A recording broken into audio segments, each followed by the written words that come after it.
Cause they go a little something like this. We ride big cars, big rims, rock big clothes, big Timbs. What up guys, Ali here and welcome to Ali Talks Music. Add me on Instagram at Ali Talks Music as well. And don't forget to subscribe and hit the notification bell. Now let's get into the video. Straight from the streets of the famous St. Louis, Missouri in the United States comes another one-hit wonder, Jibbs. Like a lot of rappers that came before him, Jibbs was surrounded by music when he grew up, so it was only natural that he would gravitate along that line. His father, Jonathan Campbell, used to play musical instruments in a live band. His mother, Cherie Campbell, was a female rapper in the 80s and his brother was a DJ known as DJ Beats. It was a musical family. At the tender age of 7 years old, Jibbs already started writing raps, and it seemed like he was going down that career path. Even though Jibbs was trying to become a rapper, his brother didn't take him very seriously. He would watch his big brother DJ Beats work on beats for other artists. But that was just it. DJ Beats had gained popularity on a local level to produce tracks for the likes of Nelly and Chingy at the time. Lil Jibbs at the time was intent on getting his brother's attention. He recorded a track with the help of his brother's artist and played it for DJ Beats. From then on, Jibbs had his brother's attention. I went over to his artist house and we just listening through Beats one day and I heard a tight beat. I was like, man, that's sick. He happened to have a program on his computer that you could record on. So I wrote something real quick and I recorded and it was sick. So I took it to my brother next day. He couldn't believe it. So after that day, he started recording me. He didn't believe me at first. Then I brought it to him and he believed.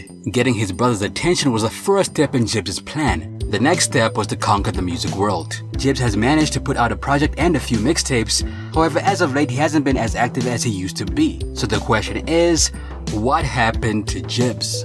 One song that will always be associated with Jibbs is his 2006 breakthrough song, Chain Hang Low.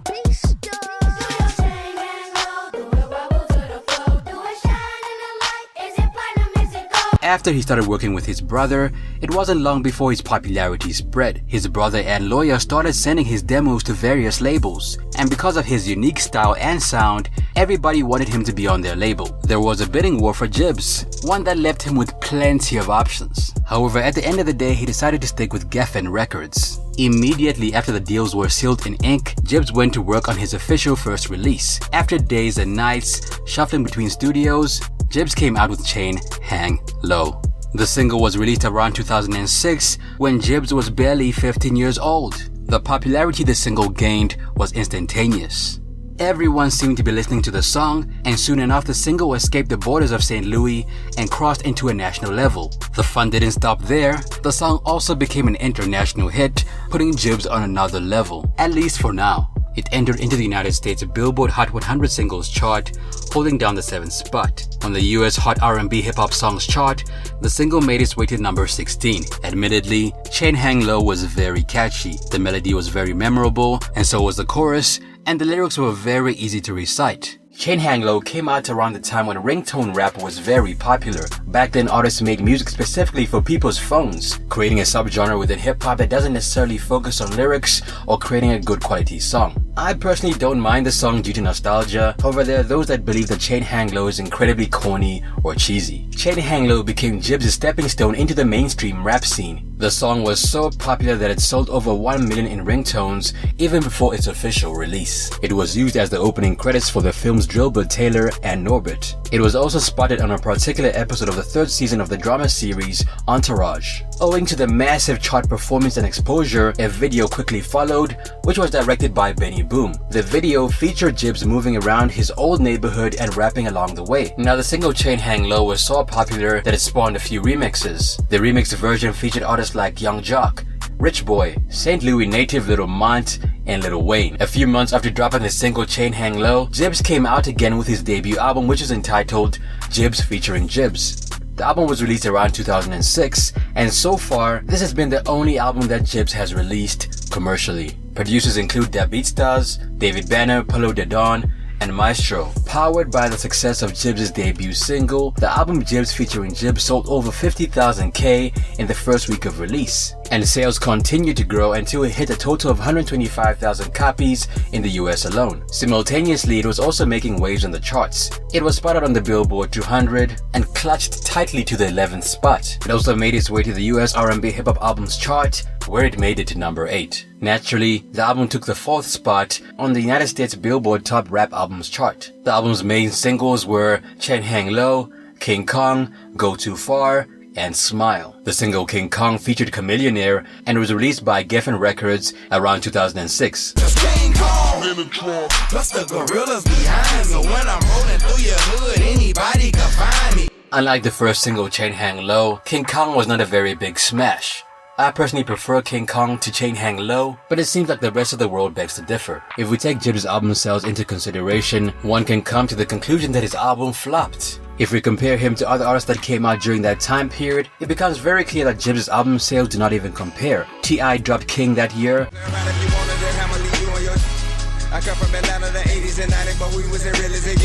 and sold about 500,000 in the first week. Ludacris dropped Release Therapy, Shake your money maker, like you were shaking it for some paper. selling about 300,000 copies in the first week alone. Clearly, Jibbs was not seeing those numbers. The video of King Kong, directed by Jonathan Mannion, shows Jibbs driving around town in his car, celebrating his new driver's license. The single King Kong had several remixes, including the official remix featuring Chameleonaire, Lil Wayne, Yo Gotti, and Shingy.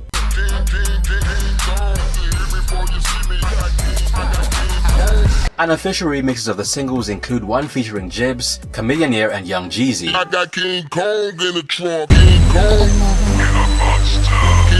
King Kong in the trunk. Crazy Bone is another rapper that remixed the song around 2008.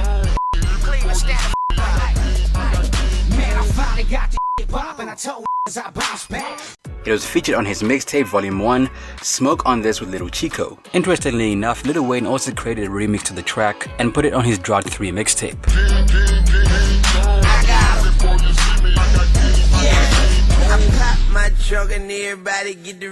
Go Too Far was released around 2007, featuring Melody Thornton of Pussycat Dolls.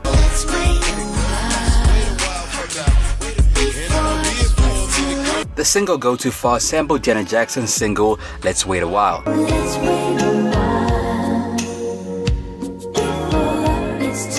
It was produced by the BeatStars and was written by Jackson, Terry Lewis, and Melanick Andrews. Despite an attempt at a more female-friendly single and an appearance from former Girlicious member Tiffany Anderson in the music video, the single failed to make it to the US Billboard charts, flopping in its entirety. The single managed to make waves in New Zealand, where it took the 17th spot on the charts, but apart from that, it wasn't really getting much love. The last notable single off the album Jibbs featuring Jibbs is titled Smile, and it saw the light of day around March 2007.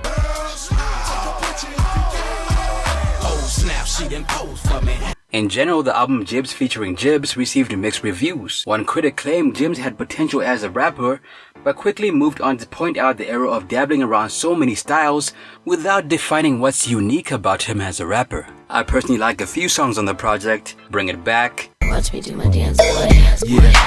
Gon' bring it back, yeah, it's known for a fact. I like King Kong, but mostly because of Chameleonaire's verse. You can hear me from a block and you already know what's up with the women, cause they feeling how it rumble in my trunk. However, apart from the lead single, most of the songs on this project are forgettable and generic. This isn't a project for anyone expecting to hear bars. It's all party music created to capitalize on the ringtone rap movement. After the release of Jibbs featuring Jibbs, Jibbs wasn't very active for about 3 years.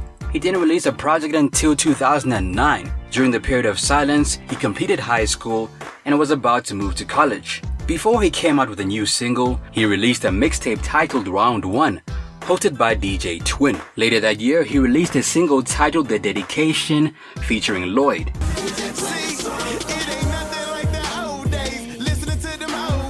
He released another mixtape with the title Round 2 around 2011, and around 2016, Jibbs released another single titled Ran through 100, all my honey. Yeah, we ran, you a jet, ran, you a jet. In essence, Jibbs benefited from the ringtone era of rap. In the process, he managed to release one album, something not many rappers are able to do. Was Chain Hang Low very corny? Yes, it's one of the corniest songs of all time. However, one can't deny the fact that it was experimental, capitalizing on the terrible ringtone rap movement of the 2000s. It came out in a time when phone companies and the music industry were coming together, forming a bond that is still in effect today. Jibbs was essentially a one-hit wonder, one can't deny that. I believe he failed to capitalize on that one hit and eventually fell into obscurity. Jibbs isn't dropping much music today because nobody's really checking for his new stuff. And you can find him on Twitter at @TheRealJibbs. Jibbs gets about 300k monthly listeners on Spotify. Naturally, most of his streams originate from his only major hit, Chain Hang Low. His other popular songs are King Kong, Go Too Far, Smile, and The Dedication. What happened to the song with Chris Brown? Man, it's a lot of shit that never got released. That's what I'm saying. Like, people think I was just a one-hit wonder or a two-hit wonder, but like, if you a real Jibbs fan, you know, like I had more than 2 songs, I had more than 3 songs, I had more than 4 songs. Like, my album went gold. You know what I'm saying? Like, this was just wasn't no one-hit wonder shit. You know, people only talk what they don't know. People just want something to talk about, but a lot of that shit ain't true. It's like, I mean, you don't know what's going on behind the scenes in this music shit. Like, I was blocked, you know what I'm saying? I wasn't willing to sell my soul and take certain deals. And hey, I was blocked out the game. That's just how the shit go. When I was younger, I was a little bitter about it, but when I got older, you know, I understood it. It's business, you know what I'm saying? I mean, I wouldn't even do a show now because like I ain't that no more. Like, it's people on here speaking from a perspective like this the King Kong Jibbs or some shit. It ain't that. Like, I was, for those who don't know, I was 14. I was 14 when I signed my record deal. Then I was 15 when my first single came out. I was 16 when my second single came out. You know, so all that I just consider like kitty. Like, I'm hella grown now. Like, so now, like, I wouldn't do a show just based off the simple, unless it was on some touring, on some throwback touring type shit, like the Millennium Tour or something like that. But like, as far as me just going to just perform my old songs, like, I ain't willing to do it. You can't pay me enough to do it. Like, especially since I'm in the process of putting out new music. I'm working on a new, I wouldn't say an album. Let's just say like an EP. I'm working on like an EP, you know. Since I ain't put out music in so long, it's just like an EP to get people back familiar with me. But not just back familiar with me, to get people familiar with me now, because it's like, this me in my life now. This me from a different perspective. This ain't King Kong and no kitty music no more. So y'all get a chance to really tune into my life with this new music.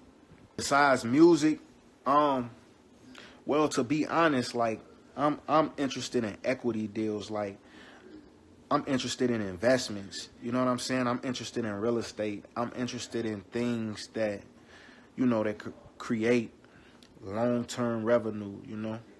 I'm interested in my kids' future. I actually recorded 2 songs with Bruno Mars when we worked. One was called like All This Money. It was a remake of Every Little Step I Take. That was me featuring Bruno Mars. Y'all can look that up. I think on the internet it's him featuring me, but it's called All This Money. And then y'all can also look up the version of A DJ, The Dedication, the version with Bruno Mars instead of Lloyd. And if y'all actually go back and look at the video, Bruno Mars all in the video. And this before he was Bruno Mars. But yeah, I got a song with Boosie. I did a song with Lil Boosie. It's called Jaywalk. Yo Gotti, Chingy, Lil Wayne, Chameleonaire, Fabo, Lloyd, Bruno. I mean, a lot of motherfuckers like.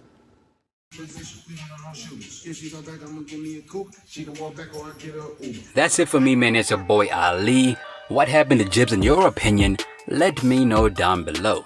If you have a video request, be sure to let me know as well. Also add me on Instagram at Ali Talks Music. Till next time, sayonara.